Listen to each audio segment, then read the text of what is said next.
Fala, terceiro ano! Como é que estão? E vocês hoje? Não vi nada. Mentira. Só apareci lá, vocês me viram, mas eu não vi vocês. Né? Mas beleza, beleza, tranquilo. Cara, galera, vamos lá. A aula de hoje, continuando o conteúdo passado, Estado e governo. Tá? É importante, eu acho muito importante esse capítulo, porque vai tirar essa confusão que as pessoas geralmente têm, o que é Estado e governo, confundem as coisas. Tá? Então, especificamente, o Estado é uma instituição social responsável pela organização da sociedade. Muitos, entre eu, considero que talvez seja a instituição mais importante. Eu, particularmente, considero isso. Por quê? Porque ela é detentora das regras, digamos assim, das leis. Então, todas as outras instituições ficam embaixo do Estado, sobre os limites do Estado, as leis do Estado, certo? Então, é uma instituição responsável por isso, por organizar, né, a nação, né, e as outras instituições ficam submetidas às regulamentações do Estado. O governo é a administração do Estado. Então, muda-se de governo, mas não se muda de Estado, certo? Então, por exemplo, vamos pegar o Brasil. O Brasil, eu falo o Brasil, Estado, o poder, é a instituição, desculpa, certo? O governo é o presidente da República. Muda-se o presidente de tempos em tempos, mas o Estado não muda, certo? Então, basicamente, nós vamos falar hoje, rápido, né, porque é uma aula bem pequena também, um conteúdo bem legal, é justamente isso, essa diferenciação, né, que eu já expliquei para vocês. Estado, como instituição social, detentora de poderes e organização das outras instituições, e o governo, que é a administração do Estado para o bem, teoricamente, da nação. Beleza? Tranquilos? Então, o titio vai abrir o slide aqui para ficar melhor. Vamos lá. Beleza. Estado e governo. Estado é uma instituição autônoma constituída por leis que submetem a todos os indivíduos, inclusive os seus governantes. Frisem bem essa paixão. Inclusive os seus governantes. Certo? Ou seja, as leis de Estado elas submetem a todas as instituições sociais, a todas as pessoas, né, a toda a nação, a todas as pessoas, a todos os órgãos que existem, que participam do Estado, estão submetidos ao Estado. As regras do Estado, as leis do Estado, as determinações do Estado. Certo? Inclusive os seus governantes. Não existe um governante ou uma instituição social que esteja acima do Estado. Certo? Das regras, das leis do Estado. O governo é a autoridade governante de uma nação ou unidade política, que tem como finalidade regar e organizar a sociedade. Certo? O governo é quem administra o Estado, garantindo que as instituições cumpram o seu papel. Garantindo que o Estado cumpra o seu papel. Garantindo que as organizações do Estado, as organizações sociais, recebam, né, desenvolvam e cumpram o seu papel. Isso é o que o governante faz. Ele administra o Estado, garantindo que o Estado cumpra o seu papel, aquilo que dele é esperado. Garantir o bem-estar social e a proteção da vida e da propriedade, basicamente. Certo? E a nação somos nós, né? Um grupo de pessoas, né, que é ligados, entre outras coisas, por questões culturais, idioma, língua, né, e que mantém as pessoas próximas, né, próximas assim, não no sentido próximo fisicamente, né, mas que mantém as pessoas coesas. Lembra da ideia da coesão social do Durkheim?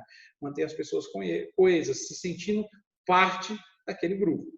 É um agrupamento ou organização de uma sociedade que partilha dos mesmos costumes, características, idioma, cultura e que já possui uma determinada tradição histórica.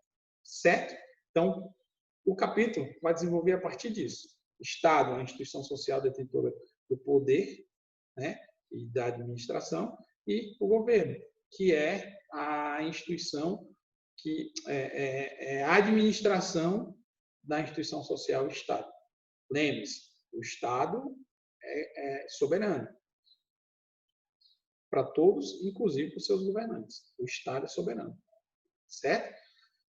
As pessoas se submetem ao Estado, inclusive os estrangeiros. Quando os estrangeiros, as instituições estrangeiras, as empresas, enfim, vêm para o Brasil, eles se submetem à soberania do país, certo? Aqui no Brasil, quem manda é o Estado do Brasil. Ah, mas, sei lá, nos Estados Unidos eles podem fazer isso. Não, mas aqui não pode. A nossa lei é essa, a nossa organização é essa, a soberania do Estado aqui é constante. Se vocês lembrarem muito quando se fala da questão da Amazônia, de alguns países com discurso de proteger a Amazônia e tal, e o governo brasileiro mantém isso, que a parte da Amazônia que nem cabe a responsabilidade dele, ou seja, a soberania do Estado. Outros países, a organizações internacionais, a ONU, seja lá quem for, não pode tirar do Brasil esse direito. Certo? Não pode vir aqui e dizer, eu agora vou administrar. Não, é Estado brasileiro, território brasileiro, soberania brasileira. Beleza? Formas de governo. Na apostila, existem várias formas de governo. Tá? E nós já discutimos algumas. Democracia, aristocracia, monarquia. Né? No slide, eu botei a democracia porque é a nossa. Tá? Mas é importante, né, deixar claro. Na monarquia, é um único governante.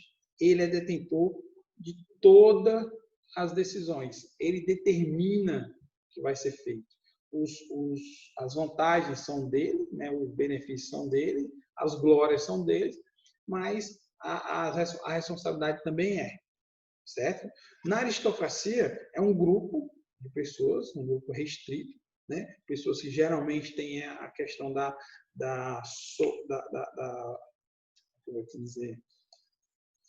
condição financeira bem favorável, né? E que esse poder vai se alternando, né?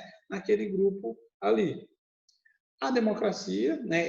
A ditadura é quando existe um líder, geralmente um líder ditador, que oprime, que retira das pessoas os direitos civis e sociais e políticos e determina que ele se auto-intitula maior do que o Estado. Certo? Por isso as críticas mundiais em cima das ditaduras. Por quê? Porque ele tira a soberania do Estado e coloca para ele. Volta lá no princípio de que como é que eu vou dizer? De que o Estado é soberano, inclusive de seus governantes. Numa ditadura, numa tirania, isso é tirado. Esse princípio da soberania do Estado é tirado. O Estado passa a ser submetido às vontades do tirano, do ditador, certo? E a democracia, que é a mais difundida no mundo, né? É a democracia, né? Os representantes são eleitos de forma direta, por meio do voto. Então, no nosso caso aqui, é uma democracia direta, eleições diretas, ou seja, nós escolhemos quem vai nos governar, da mesma forma que nós escolhemos, a responsabilidade também é nossa.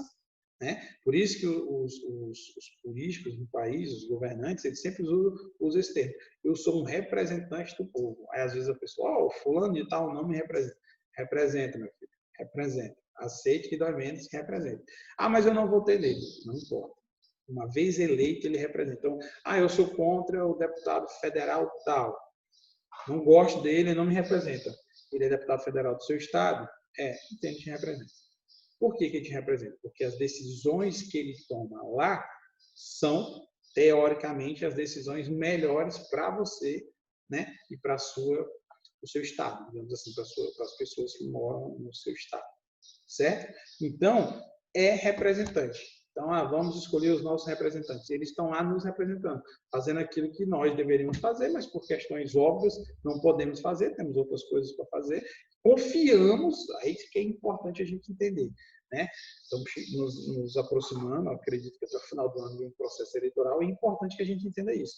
Nós confiamos a eles, quando você vota em alguém, você elege, ajuda a eleger, que alguém é eleito mesmo sem a sua ajuda, as pessoas que elegeram aquela pessoa, elas confiam a ele a responsabilidade de regrar sobre a sua vida, de proteger seu bem mais, de legislar em proteção do seu bem mais precioso, que é a vida. Então, eles decidem o que vai ser melhor para a sociedade.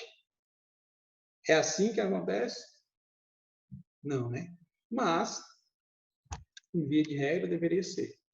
Mas é essa a lógica da democracia, certo? Na impossibilidade de nós tomarmos todas as decisões, até pela quantidade de pessoas, pela dificuldade que seria para tomar essas decisões, elegeu-se representantes, né? Representantes de partidos políticos, né? Esses partidos políticos defendem ideologias e as pessoas que se sentem confortáveis, identificadas com aquelas ideologias, as seguem, né? E a partir dali você vota em pessoas que sigam aquela mesma ideologia. Aí você pode pensar, professor, mas eu já votei em alguém e me arrependi. Isso acontece, né?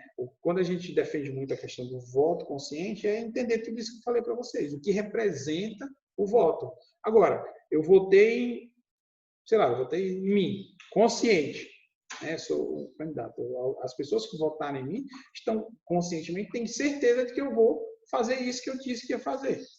Eu vou realmente fazer? Não sei. Vai, chego lá e eu não faço. Vai que eu sou um cara corrupto. Vai que eu faço coisas erradas. Certo? A culpa é de quem me elegeu? Indiretamente é. Indiretamente é. Mas diretamente não, porque você acreditou naquilo que a pessoa falou. É o que você tinha. Era acreditar na palavra dele. Certo? É a democracia.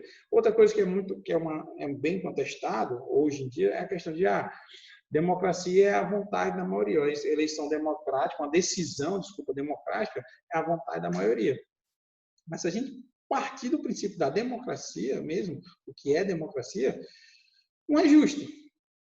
Você imagina, o presidente eleito com 51% dos votos, ele foi escolhido pela maioria. Perfeito. Mas existem 49%, ou seja, quase a mesma proporção, que não elegeram.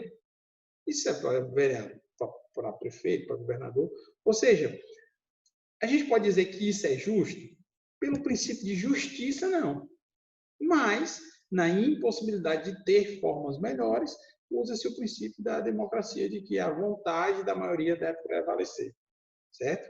E, na verdade, minoria é uma questão muito específica, né? Matemática. Então, imagine um país com 100 milhões de habitantes, 51 milhões escolheram um governante. 49 milhões não escolheram ele. Ou seja, é bem equilibrado e desequilibrado ao mesmo tempo. Equilibrado no sentido de que a maioria das pessoas quis aquele, e uma grande maioria, uma minoria relativa não quis. E aí imagine como deve ser esse governo, como é conturbado esse governo. Certo? E essa eleição, né, é por voto, no caso aqui no Brasil especificamente por voto direto, né, você escolhe seus candidatos, os majoritários e os proporcionais, certo? Os poderes executivo e legislativo partem da escolha da população e o judiciário, né, não é indicação da população. Tem toda um princípio, né? No caso, a Corte Principal, a Suprema Corte, o STF aqui no Brasil, indicação, ele passa por uma sabatina do Legislativo, e aí, se for aprovado, ele desenvolve o seu papel, assume sua função no Judiciário. Certo? Entendido? Bipartidarismo, apenas 2 partidos. E aí muita gente fala assim, nos Estados Unidos, né, democratas e republicanos. É específico, é bem fácil de você entender, mas na verdade não é só isso lá nos Estados Unidos. Existem outros partidos, mas são menores, bem menores, com menor expressão. E aí dá a ideia de que lá existe esse bipartidarismo, ou democratas ou republicanos. Mas é o mais conhecido, digamos assim, o que dá para a gente especificar seria esse bipartidarismo. E aqui no Brasil, a ideia do multipartidarismo. Hoje nós temos, acho que, 33, 35, não lembro direito, partidos políticos, certo? E aí o Estado brasileiro, né, o governo do Brasil, a administração do Brasil é dividido em 3 poderes, seguindo a lógica do Montesquieu: poder executivo, legislativo e judiciário. O executivo, como já disse, é escolhido pelo povo por meio de voto popular, irão representar-nos em decisões públicas, é a ideia dos representantes, e o judiciário, funcionários públicos concursados, responsáveis por julgar as ações dos indivíduos e governo. Isso aqui é importante, pessoal. julgar as ações dos indivíduos e governo. Muitas vezes eu pergunto para alguém, o que é o poder judiciário? Legislativo, executivo, é o que... Legislativo, desculpa, cria as leis. E o judiciário, é o que julga as leis. Eles não julgam as leis, tá? Eles julgam as ações baseado nas leis, na interpretação das leis. As ações dos indivíduos, né, e do governo baseado nas leis. Certo? Esses poderes são independentes.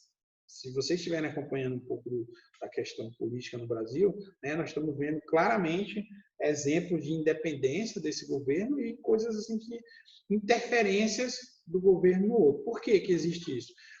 Partindo do princípio da ideia do Montesquieu, está entre aspas. Para que não se possa abusar do poder, é preciso que o poder freie o poder. Então, entende-se o quê? Que em 3 poderes, um fiscaliza o outro. Um tem a possibilidade de barrar, frear um dos outros poderes que esteja abusando do seu poder, da sua autoridade. Então, quando o legislativo toma uma atitude, o executivo ou o judiciário podem frear, podem barrar essa atitude, entendendo que essa atitude é desproporcional, que ela não é correta, que ela é injusta, que ela é corrupta, e por aí vai. Certo? Que ela não atende às necessidades da nação, que ela não atende ao papel que daquele poder é esperado. Então, a ideia dos 3 poderes é dividir para não ficar concentrado em um só.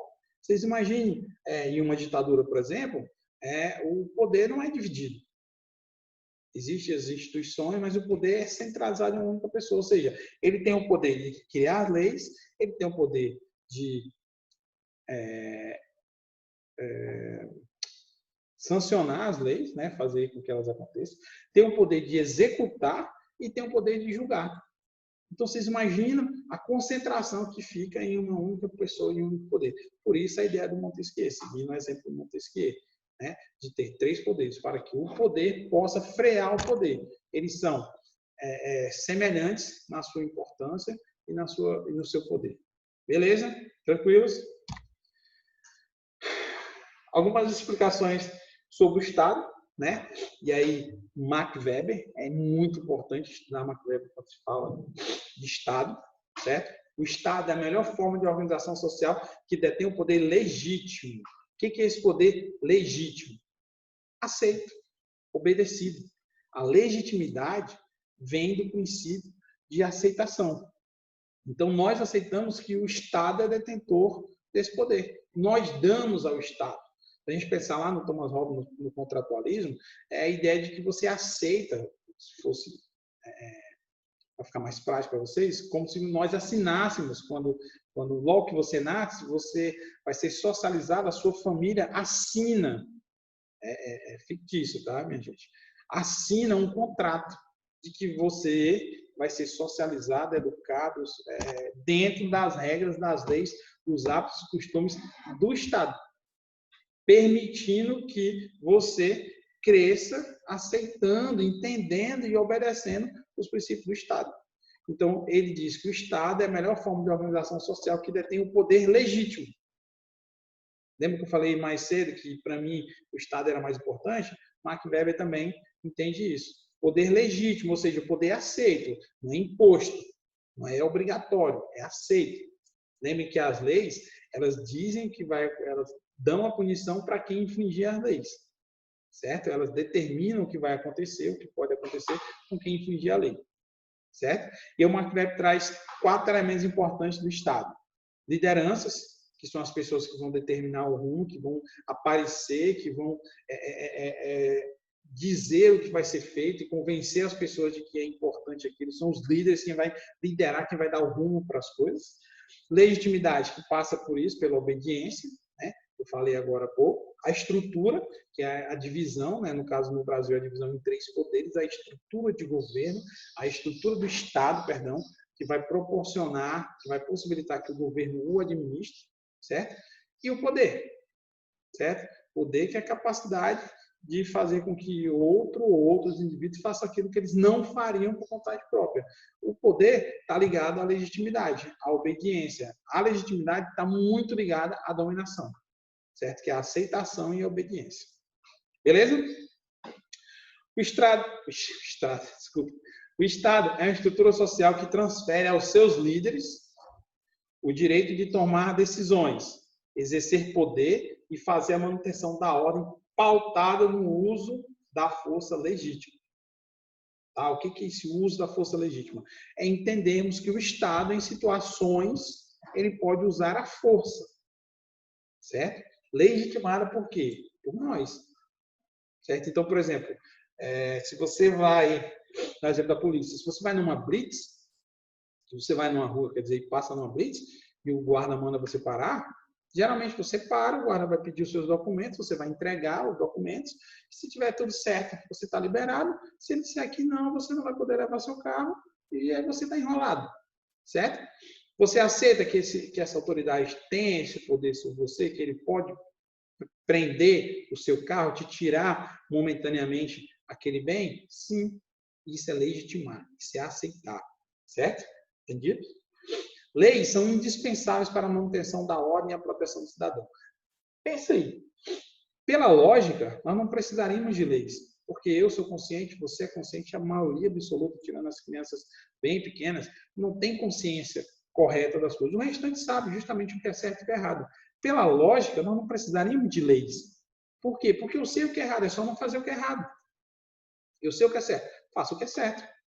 Mas, na incapacidade de nós, seres humanos, né, fazermos isso, foi necessário que se criassem as leis.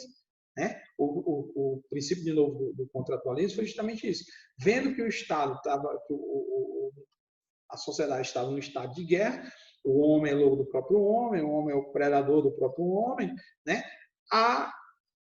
As pessoas entenderam, o grupo entendeu que era necessário que existisse uma instituição acima das pessoas, que era o Estado, que organizaria a sociedade e determinaria o que deveria ser feito. E as pessoas aceitavam, legitimavam o Estado, entendendo que era indispensável para a organização da sociedade que ele existisse.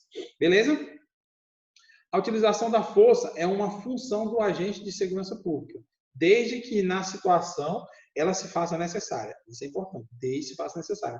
Nós legitimamos isso, mas nós deixamos isso bem claro. Olha, eu aceito o Estado, eu aceito a instituição, por exemplo, quando eu falo nós, a sociedade, a polícia, né? E você pode usar a força quando necessária e na proporção que for necessária. Se vocês lembrarem que há poucas semanas atrás, teve toda aquela onda de protesto no mundo todo por conta de uma ação policial a um homem negro nos Estados Unidos, aí tem uma questão racial envolvida aí, mas constatadamente, quem não entendeu aquela ação do policial pela questão racial, entendeu pelo exagero, certo? Então é justamente isso. A situação, nós aceitamos a existência da força pública, da segurança pública, da polícia, por exemplo, mas a utilização da força está limitada à necessidade e na proporcionalidade que for necessária. Então, por exemplo, a polícia, por exemplo, ela não pode usar a força acima daquilo que for necessário, certo? Ou de forma irresponsável, certo? E aí o Estado confia esse poder às polícias e nós confiamos ao Estado, certo? O agente deve levar em consideração, caso o agente da polícia, o agente público, da segurança pública, deve levar em consideração 4 princípios básicos: a necessidade, a proporcionalidade, a ética e a legalidade. Se foge a isso, a ação fica incorreta, baseada nos princípios da lei. Tá? Não sou eu, o professor, que está dizendo. É a lei, baseada nos princípios da lei, nos princípios da democracia, do Estado e do governo. Certo? O Estado moderno, né, que é a ideia muito defendida também pelo Max Weber, né, território unificado sob uma única autoridade soberana, certo? Então você imagina que a autoridade soberana é o Estado, certo? E o governante representa o Estado, então ele tem esse poder, essa capacidade. Vai falar sobre o Thomas Hobbes, eu já expliquei a ideia do contratualismo, né? Entender que a sociedade vinha do estado de natureza, em que não existia propriedade, não existia desentendimento, não existia desigualdade. A partir do momento que existe propriedade, passa a ter desigualdade. Se tem desigualdade, passa a ter desentendimento. Esses desentendimentos geram conflito. Chega um momento em que o conflito está instaurado totalmente. É o que chama de estado de guerra, né? O homem, né, lobo do próprio homem, falei até agora há pouco, né? A ideia depois do contrato social, do pacto social, né? E aí percebe-se que daquela forma é impossível persistir, existir, cria-se o Estado, certo? E aí você, membro da sociedade, aceita esse contrato de cumprimento das regras, né? Das leis e da soberania do Estado. Beleza? E aí outro exemplo, né, para terminar, é do liberalismo, né? E o nome já diz, defende a liberdade, defende que o indivíduo tenha a liberdade para tomar suas decisões e, consequentemente, arque com as consequências dela na proporção em que ele tomou suas atitudes, né? Os liberalistas defendem que o Estado deve se envolver minimamente, certo? Ou nem se envolver, na verdade, ele defende que o Estado não se envolva, né? Principalmente na questão econômica, a lei da oferta e da procura, né? Vai ser suficiente para delimitar, organizar o mercado e fazer com que alcance o melhor para a sociedade, né? Liberdade religiosa, o indivíduo tem liberdade de ter uma religião, escolher a religião, mudar a religião ou não ter religião nenhuma, né? O fim do privilégio das classes, que era a ideia da desigualdade social, do desequilíbrio social. As classes teriam a mesma importância porque eles são relevantes, muito relevantes para a organização, administração, manutenção e desenvolvimento da sociedade, né? E a limitação do poder pela lei, ou seja, as instituições, inclusive o governo, ter seu poder delimitado pelas leis. Quando lá no início a gente falou da soberania do Estado sobre a nação, sobre as pessoas e sobre os governantes, parte do princípio da limitação pelo poder. Beleza, galera? Então, foi isso. Tá? Espero que vocês tenham conseguido aprender tudo direitinho. Foi uma aula bem legal, bem simples, né? Um assunto bem legal, acho bem interessante. Né? Se a gente tivesse em sala, seria uma discussão bem mais interessante, mas, devido às circunstâncias, foi dessa forma que a gente teve que fazer. Tá bom? Um abraço, fiquem com Deus. Se precisar de alguma coisa, estou lá no grupo disponível. Pode chamar que eu te atendo. Valeu!